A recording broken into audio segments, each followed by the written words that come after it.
Capítulo 14 del Evangelio de Mateo, del Evangelio de Yeshua según Mateo. Vamos a analizar este capítulo y bueno, después de que Yeshua enseñó a sus discípulos acerca de la perspectiva con que ellos deben contemplar el reino de los cielos y en consecuencia valorar también lo que se les estaba entregando como un ministerio, un servicio que ellos iban a prestar a todas las naciones. Los discípulos habían recibido de Yeshua la instrucción para estar enterados de que no a todos les es dado entender los misterios del reino, sino que solo a quienes por causa de una actitud humilde y sencilla anhelan conocer a Dios a través del Hijo, que es quien lo revela, a través de Jesucristo. Así es de que finalmente llegaría el momento en que Juan el Bautista, en este capítulo vamos a ver que, bueno, se describe que Juan el Bautista sería muerto por Herodes el tetrarca. Y la razón de su muerte, pues habría sido el hecho de haber expuesto a Herodes y a su mujer como pecadores. Pecadores, ¿por qué? Porque efectivamente Herodías era mujer de su hermano, del hermano de Herodes, Filipo, y bueno, se casó con ella. Incluso para esto tuvo que haber repudiado a su esposa legítima, etcétera. Se dio una circunstancia ahí de pecado. Por eso Juan el Bautista expuso, pero vamos a ver más adelante por qué. ¿Por qué Juan tuvo que haber reclamado y expuesto el pecado de este hombre, de Herodes? Dice el versículo 1 de Mateo 14. En aquel tiempo, Herodes el tetrarca oyó la fama de Yeshua y dijo a sus criados: este es Juan el Bautista, ha resucitado de los muertos, y por eso actúan en él estos poderes. Esto nos hace constar de que efectivamente Herodes entendía perfectamente la condición de profeta por parte de Juan el Bautista. Dice el verso 3, porque Herodes había prendido a Juan y le había encadenado y metido en la cárcel por causa de Herodías, mujer de Felipe su hermano, porque Juan le decía: no te es lícito tenerla. Herodes quería matarle, pero temía al pueblo, se detenía Herodes por causa de la condición de Juan el Bautista delante del pueblo, porque tenían a Juan por profeta, dice el versículo 5. Así es.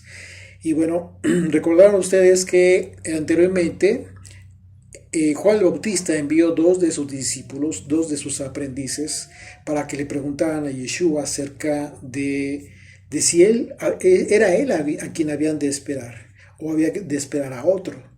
Porque Juan el Bautista estaba esperando precisamente ya el tiempo de su muerte. Él sabía que lo iban a matar. Y bueno, lo analizamos en su momento y analizamos las razones de la respuesta que le envió Yeshua por parte de los discípulos de Juan. Así es de que en estos primeros versículos se expone una escena en retrospectiva para poder entender lo que está escribiendo Mateo aquí. Esta escena es en retrospectiva de estos sucesos que ya habían ocurrido.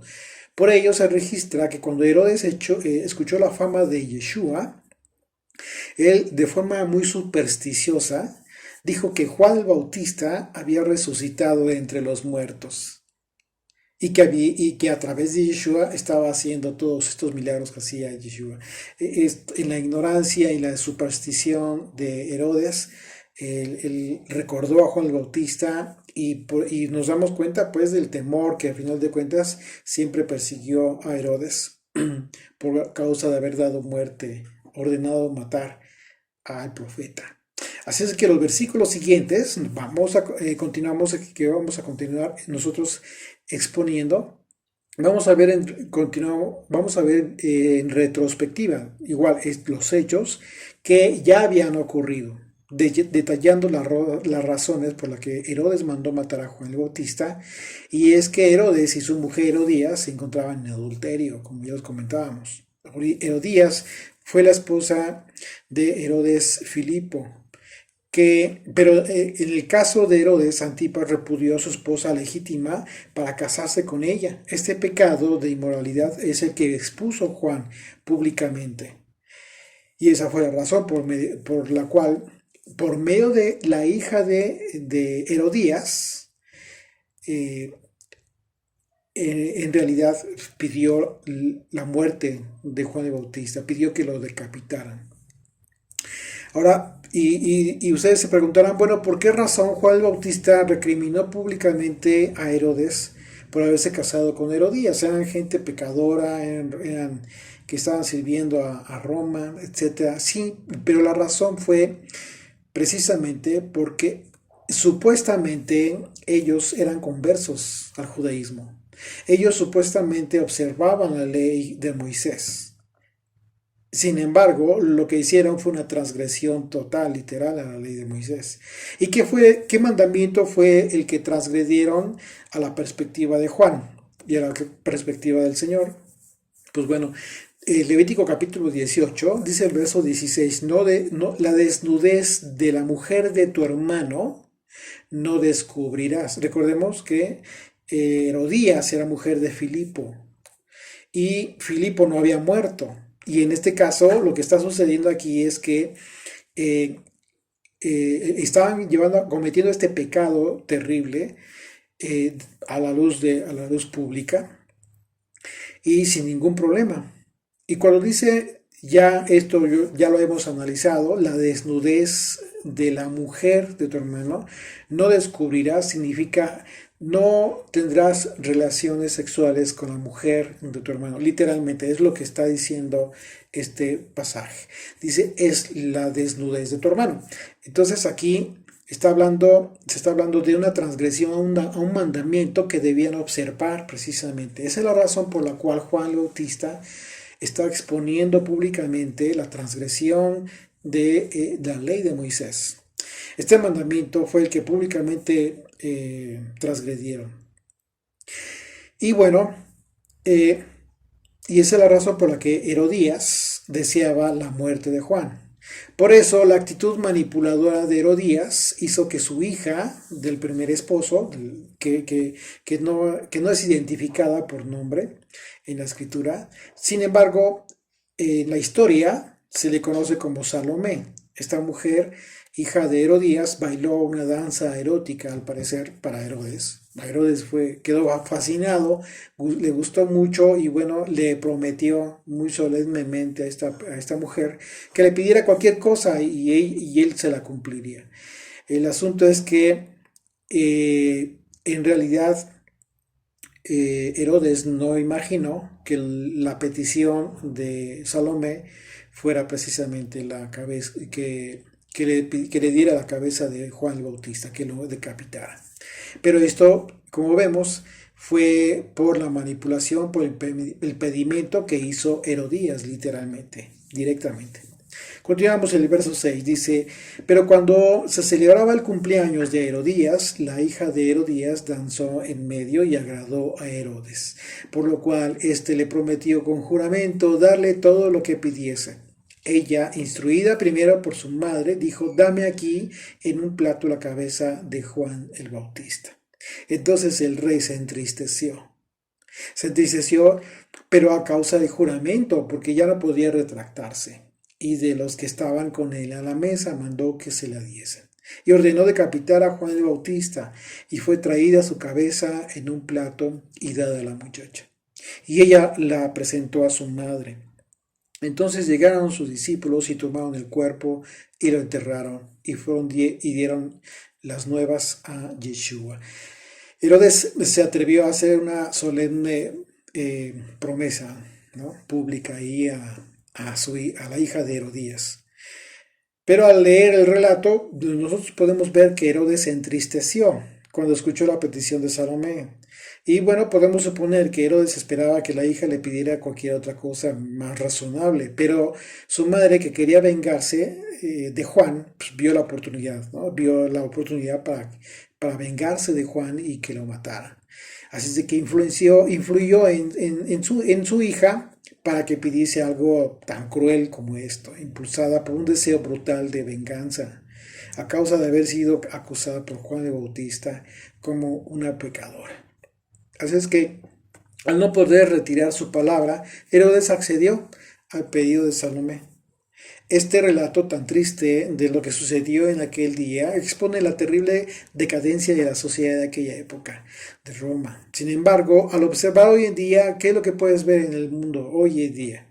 En realidad podemos ver que la naturaleza humana pues no ha cambiado, no ha cambiado. En la actualidad la lujuria y el homicidio forman parte de la sociedad contemporánea en la que nosotros estamos viviendo, tristemente, pero también entendemos que es parte de los sucesos que deben de anteceder al fin de los tiempos, al fin de este siglo, al fin del tiempo en que el hombre podrá hacer lo que quiera, hasta un tiempo determinado se le permitirá. Y bueno, continuamos en el verso 13. Dice, oyendo Yeshua se apartó de allí en una barca a un lugar desierto y apartado. Y cuando la gente lo oyó, le siguió a pie desde las ciudades. Así es de que Yeshua sabía que aún no era su hora. Y esa es la razón por la que el Señor decidió apartarse de ese lugar. ¿Y por qué? Porque él sabía, Yeshua sabía de la debilidad del carácter de Herodes. Y podía hacer que en un momento dado cometiera a este hombre pues otra tontería, otra barbaridad. Y las personas de las ciudades, que fue lo que sucedió, continuaron siguiendo a Yeshua. Yeshua se retiró de ese lugar. Y dice el verso 14, y saliendo Yeshua había una gran multitud y tuvo compasión de ellos. Fíjate bien lo que dice, tuvo compasión el Señor de toda esta multitud y sanó a de los que ellos estaban enfermos. Yeshua sabía que todas estas ovejas estaban sin pastor. Y aunque las personas buscaban ser sanadas, el sentimiento de compasión que tuvo Yeshua, pues reflejó el fiel amor de Dios por su pueblo, porque todos estos eran descendientes de la casa de Israel. Hablando de las 12 tribus de Israel, los descendientes de las tribus que se encontraban en Israel para esta época, sabiendo que en la dispersión pues estaban esperando su evangelio muchas otras ovejas que serían unidas algún día. Dice el verso 15 de Mateo 14, cuando anochecía, se acercaron a él sus discípulos diciendo, el lugar es desierto y la hora ya pasada. Despide a la multitud para que vayan por las aldeas y compren de comer. Yeshua, fíjate la respuesta del Señor. Yeshua les dijo, no tienen necesidad de irse, dadles vosotros de comer. Imagínate. En este momento, Yeshua les habla a sus discípulos en un sentido simbólico que implicaría una enseñanza para ellos mismos. Solo que inicialmente ellos no comprenderían las palabras de Yeshua, sino hasta después, ya que en ese momento los discípulos aún todavía no discernían en el aspecto espiritual todas las palabras de Yeshua, sino que solo trataban de entender materialmente lo que les hablaba. Es decir, aún no había en sus mentes una transformación de su mente. Por causa del Espíritu de Dios, por supuesto. Dice el verso 17. Y ellos dijeron, no tenemos aquí sino 5 panes y 2 peces. ¿Te das cuenta de la respuesta que dieron? ¿Qué significa esto? Significa que no entendieron lo que Yeshua les estaba diciendo. Y él les dijo, tráedmelos acá. Y aquí empieza la enseñanza profética, la enseñanza que tiene que ver con cumplimiento de profecías anunciadas desde la antigüedad. A continuación, Yeshua va a llevar a cabo el cumplimiento profético de una promesa, la promesa de que había llegado el momento en la historia en que el pueblo sería sanado, recibiría consolación, pero por causa de haber regresado a la ley del Señor. Y en ese sentido, el aspecto simbólico es empleado por la analogía de estos peces y estos panes, como la restauración por el alimento que es para vida en el espíritu. ¿Okay? En ese sentido, la analogía representada por estos 5 panes podría representar, simbólicamente hablando, la Torah, los 5 libros de Moisés. ¿Okay? Aunque recordemos que en aquel tiempo, para este tiempo de Yeshua, la Torah no estaba dividida por libros, por versículos, como ahora lo podemos ver. Entonces esto ahí es donde en un momento dado esta simbología que en ocasiones se ha compartido pues como que se debilita un poco, es una alegoría que la podemos aplicar a nuestros días, pero ya de forma tardía, ¿no? En ese sentido, eh, aunque a pesar de ello, tampoco quiero interrumpir en el sentido simbólico que tú ya, por el medio del cual tú ya comprendiste que esta representación. Sin embargo, hay que ajustarnos a los acontecimientos históricos. Recordemos que para este tiempo, pues no, la Torá, el Pentateuco, perdón, lo que es la Torá, los profetas no estaban divididos como ahora lo vemos por libros, por versículos, etcétera, ¿no? Era una lectura continua todo el tiempo. Y había libros, había rollos para este tiempo en los que se escribían, pero por capítulos, lo que ahora podríamos entender varios capítulos en un solo rollo, pero de forma diferente. Por esa razón, esta representación simbólica podría en un momento dado, pues bueno, sí tener que ver de forma alegórica, pero no al 100, no al 100%. Y bueno, aquí lo importante de todo esto es que el sentimiento de compasión que sintió Yeshua por todas estas personas estaba vinculado a toda esta multitud por causa de la descendencia que fue prometida a Abraham en aquella promesa que Dios le hizo. Recordemos esta promesa. Vamos a ver en Génesis capítulo 17 a partir del versículo 4. He aquí mi pacto es contigo y serás padre de muchedumbre de gentes, y no se llamará más tu nombre Abraham, sino que será tu nombre Abraham, porque te he puesto por padre de muchedumbre de gentes, y te multiplicaré en gran manera, y haré naciones de ti, y reyes saldrán de ti, y estableceré mi pacto entre mí y ti, y tu descendencia después de ti, en sus generaciones, por pacto perpetuo para ser tu Dios y el de tu descendencia después de ti. Bueno, Yeshua al ver todas estas multitudes, ¿sí?, pudo ver el cumplimiento de esta promesa, ¿no?, de Abraham. Desde mucho antes, por supuesto, y de sus generaciones de Abraham. Es decir, que le fueron las generaciones que le fueron prometidas como una muchedumbre, como una multitud, conforme al nombre de Abraham, que le fue cambiado en su momento. Una muchedumbre de gentes, para lo cual es necesario que reciban todas estas muchedumbre de gentes la instrucción para ser sanadas, tal y como lo hizo Yeshua al sentir compasión de ellas. El acto de satisfacción de hambre física que hizo Yeshua con todos ellos fue un aspecto simbólico que representaría la instrucción de la Torá que recibirían para sanar sus almas. Un alimento físico, sí, para que lo entendieran de forma didáctica, pero que debían entender en un momento dado, y nosotros también, que es el alimento que vino a proveer Yeshua, no fue un alimento solamente físico, sino primordialmente en el espíritu. ¿Por qué? Porque es el alimento que es para vida eterna. En ese sentido y en ese contexto, los dos peces podrían representar los dos rediles, de los que en un momento dado Yeshua habló, a quienes les estaría dando este alimento él mismo, a través de toda su enseñanza ya que quedaría plasmada en todo lo que hoy conocemos como el Nuevo Testamento, y también en la enseñanza que difundieron sus apóstoles. La instrucción del Señor, como el pan de vida que vino del cielo. Juan capítulo 10, verso 16, dice: también tengo otras ovejas que no son de este redil. Aquellas también debo traer, y oirán mi voz, y habrá un rebaño y un pastor. ¿Qué significa esto? Que llega el momento en que serían unidas todas. Yeshua literalmente, de forma didáctica aquí, haría en ese momento que las personas que se encontraban en ese lugar entendieran que el tiempo de la consolación había llegado, conforme le anunció el profeta Isaías. Fíjate lo que dice el verso 19. Entonces mandó a la gente recostarse sobre la hierba. Imagínate esa escena.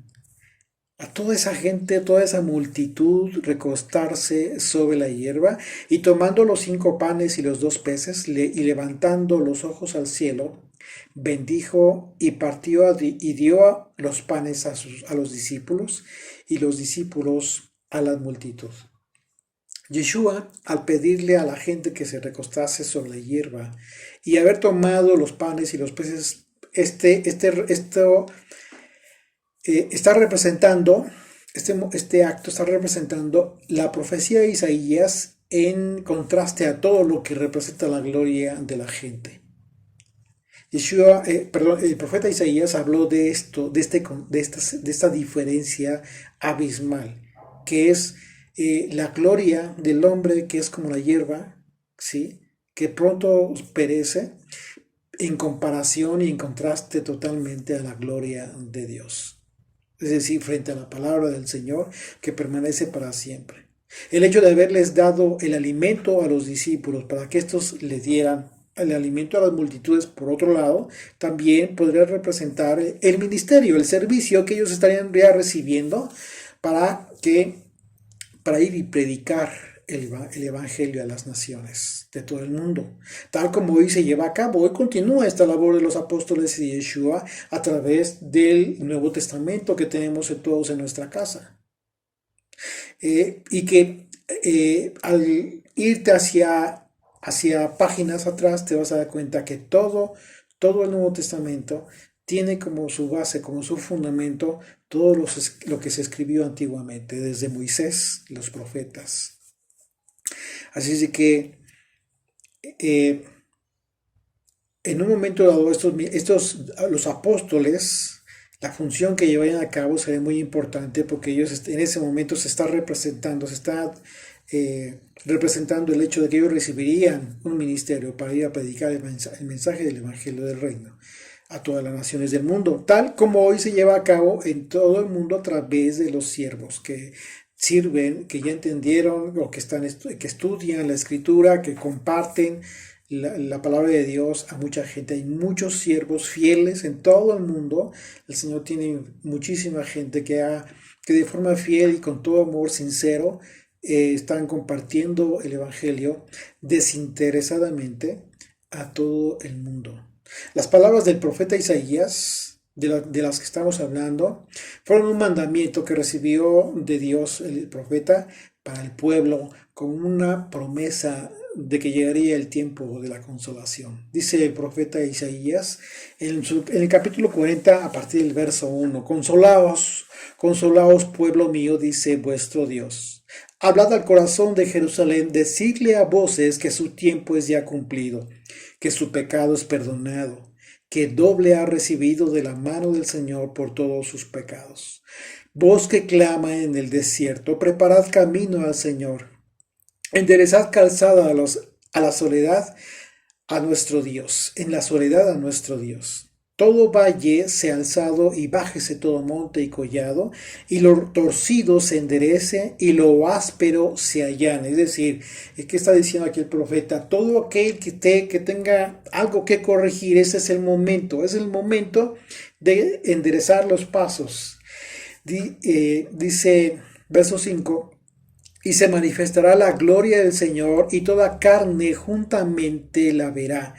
Y aquí habla de la gloria del Señor, porque la boca del Señor ha hablado. Voz que decía, da voces. Y yo respondí, ¿qué tengo que decir a voces? Y aquí viene la enseñanza de Yeshua, que está representando en ese momento, que toda carne es hierba, y toda su gloria como flor del campo. ¿Qué pasa con toda la hierba y la flor del campo? Llega un momento que perecen. Dura apenas un suspiro. Y verso 7 confirma, dice, la hierba se seca y la flor se marchita, porque el viento del Señor sopló en ella. ¿Qué significa? Cuando habla del viento del Señor, está hablando el profeta del Espíritu de Dios, el Espíritu Santo, el Espíritu de Dios que sopla sobre todo aquello que el hombre en lo que se gloría. Y por eso se va a marchitar, por eso se va a acabar. Dice, ciertamente como hierba es el pueblo, sécase la hierba, marchítase la flor, mas la palabra de Dios nuestro permanece para siempre. En ese momento en que toda esta muchedumbre se recostó sobre la hierba, ¿qué les está diciendo el Señor? todo aquello a lo que ustedes aspiraron, lo que se glorían físicamente hablando, no va a permanecer. ¿Por qué? Porque esto que la saciedad de hambre que tenían, que estaba siendo saciado en ese momento por ese pan que se reprodujo de forma milagrosa por el Espíritu de Dios, estaba haciendo el efecto espiritual en ellos, o haría en ellos, para que comprendieran, para que entendieran que a partir de la venida de Jesucristo, este tiempo de consolación, a través de toda su disertación y toda su doctrina, toda su enseñanza, llegaría al pueblo de Dios, a todos aquellos que están viniendo a la fe del Hijo de Dios, como el otro remanente, aquel remanente que también tendría que alimentar. Así es de que imagínate, impresionante y de manera muy hermosa el Señor enseña esto a través de estos milagros, ¿no? Y bueno, podemos imaginarnos en aquel momento lo que sucedió. Para empezar, fueron saciados infinidad de gentes, miles, con apenas 2 peces y 5 panes. En este contexto, Yeshua alimentó a las multitudes cumpliendo esta profecía de consolación, la consolación prometida a Sión, en el tiempo de la misericordia, que es lo que representa precisamente la primera venida de Yeshua, ¿sí? Dice, y continúa ahí el verso 20, dice, y comieron todos y se saciaron. Dice el verso 6 de Mateo capítulo 5 acerca de las bienaventuranzas. Bienaventurados los que tienen hambre y sed de justicia, porque ellos serán saciados. Cuando hablamos de hambre y sed de justicia, es precisamente la ley del Señor. Hambre y sed de justicia. La comida física solo fue la manifestación del Mesías, de que los que son saciados son los que tienen hambre y sed de vivir vidas conforme a la justicia del Señor. Continúa ahí, el verso 20 dice, y recogieron lo que sobró. Fíjate aquí otro aspecto muy importante. Y recogieron lo que sobró de los pedazos, 12 cestas. Aquí sí es literal, 12 cestas, pero sobraron. No, ya no lo comieron.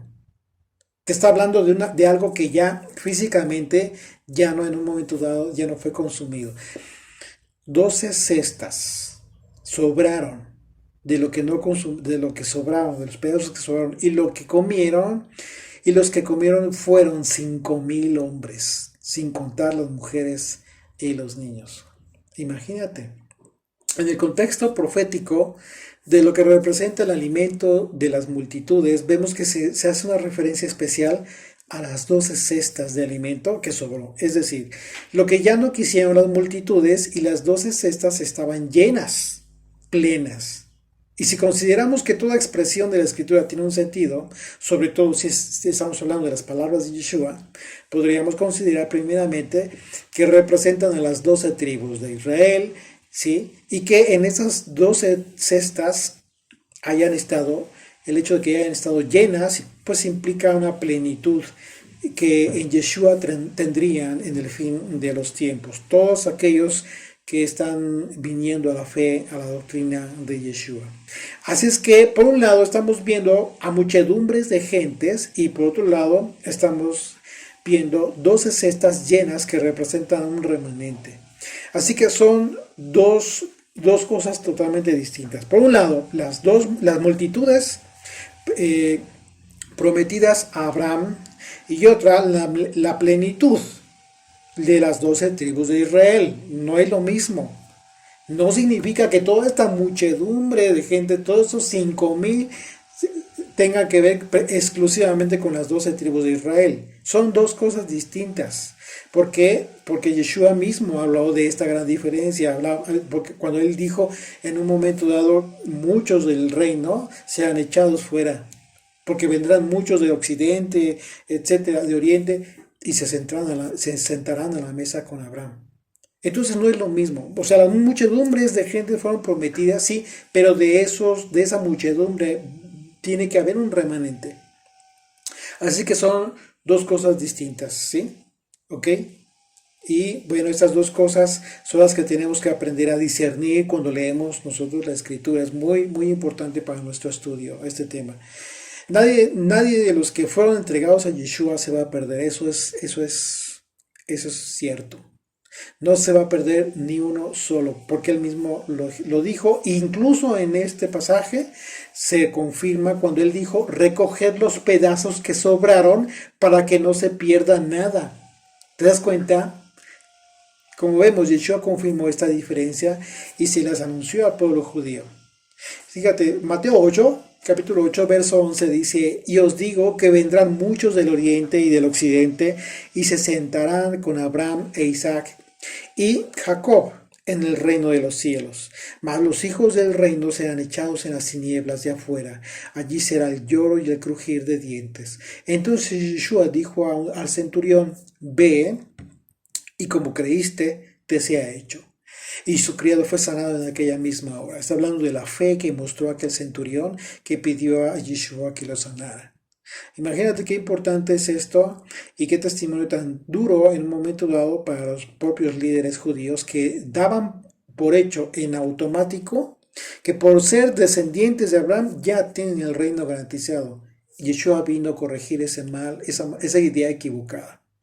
Por otro lado, otro argumento bíblico por el que podemos nosotros confirmar esta diferencia que hacía Yeshua entre las multitudes y los que representan las 12 tribus de Israel fue cuando Yeshua le dijo a la multitud de gentes que la razón por la que le siguen es por el alimento material, contrastando, claro, que no le seguían por el alimento espiritual. Verso 26 de Juan 6, acompáñame en tu Biblia, Juan capítulo 6, verso 26, dice, respondió Yeshua y les dijo, de cierto os digo que me buscáis, no porque habéis visto las señales. Está hablando de las señales que eran señal clara de que él era el Mesías. Y con todo el propósito de que la gente buscara ya al Señor. Dice, sino porque comisteis el pan y os saciasteis. Trabajad, no por la comida que perece, sino por la comida que a vida eterna permanece. Está hablando de dos comidas el Señor. Ahora ya puedes entender un poco mejor lo que sucedió en aquel momento en que Yeshua les dijo que se recostasen sobre la hierba y después hizo que se saciaran con el pan físico. Te estás dando cuenta de esta gran diferencia. Así que, y dice una vez más, verso 27 de Juan 6, trabajad no por la comida que perece, sino por la comida que a vida eterna permanece, la cual el Hijo del Hombre os dará. Porque a este señaló Dios el Padre. No hay alguien que se oponga a la doctrina de Yeshua y que sea para vida eterna lo que enseñe, lo que te pueda dar. De ninguna manera. ¿Por qué? Porque Dios designó al Hijo para eso. Estas palabras del Maestro nos hacen entender que muchos que hoy en día dicen seguir a Yeshua, en realidad quizás hace mucho tiempo ya dejaron de seguirle. Y eso es muy triste porque es muy probable que ni siquiera lo sepan, ni siquiera se han dado cuenta de ello. Por eso nosotros no debemos hacer juicio, sino que es Él solamente, es el Señor quien hace esa diferencia. Es Yeshua quien determina a través de su propia enseñanza quién sí le sigue y quién no. Continuamos el verso 22 de Mateo 14. Enseguida Yeshua hizo a sus discípulos entrar en la barca e ir delante de él a la otra ribera. Entre tanto que él despedía a la multitud.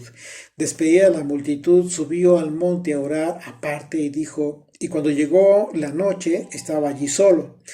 Y ya la barca estaba en medio del mar, azotada por las olas, porque el viento era contrario.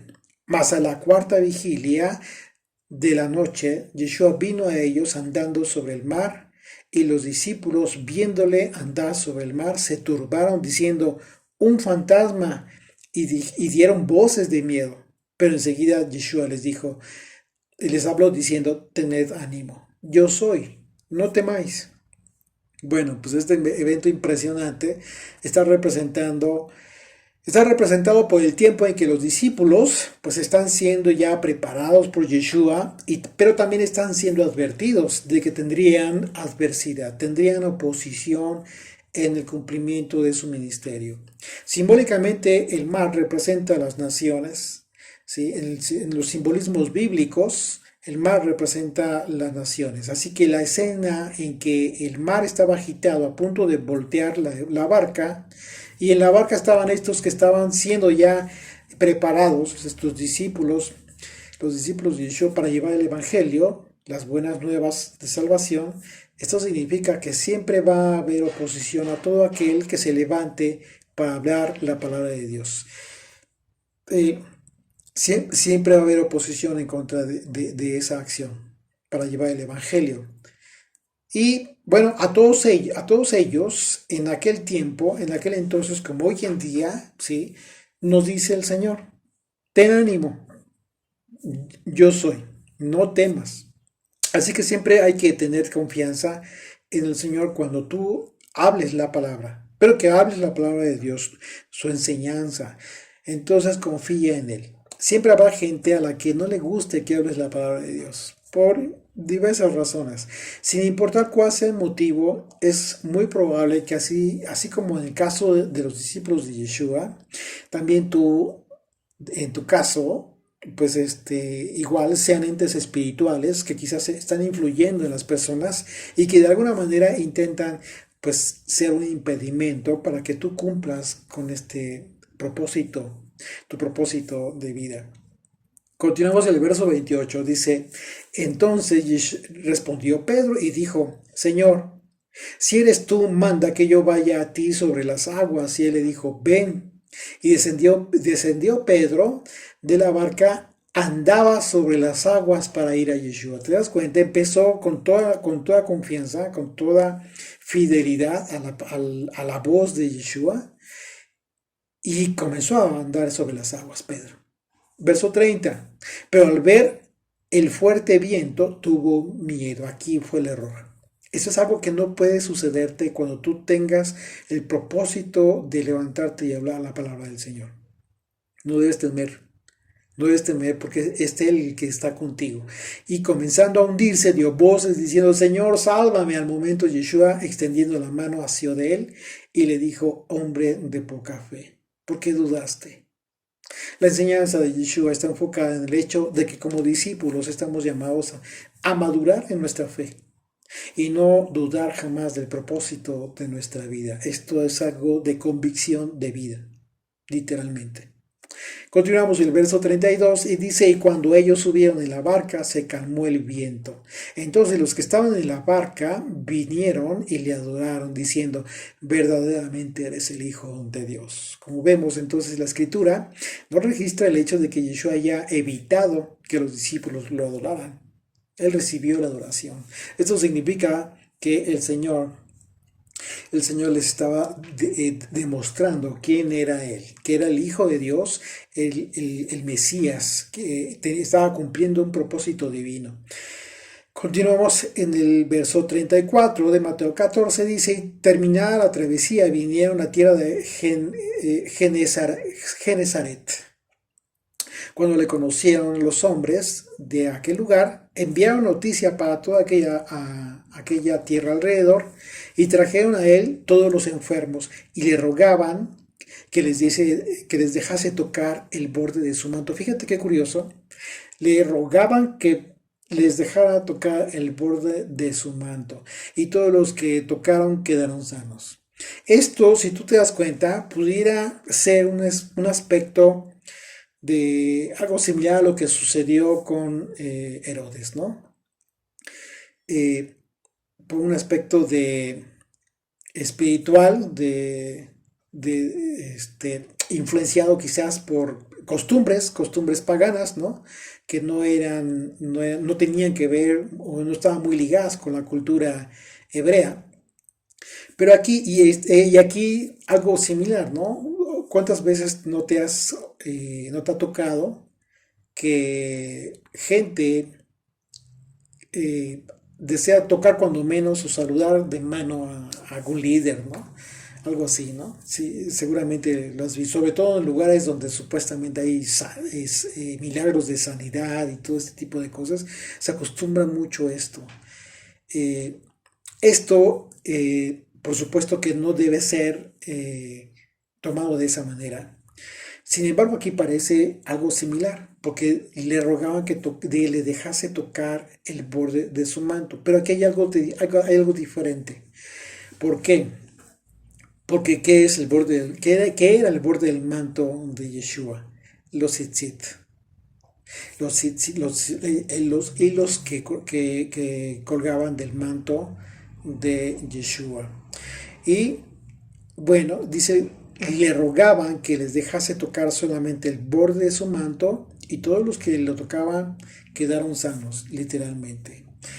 Como el caso de la mujer de flujo, ¿recuerdas? Igualmente, todas estas personas al tocar el borde de su manto eran sanados. Y esto confirma la enseñanza didáctica del maestro acerca de lo que sana y restaura el alma.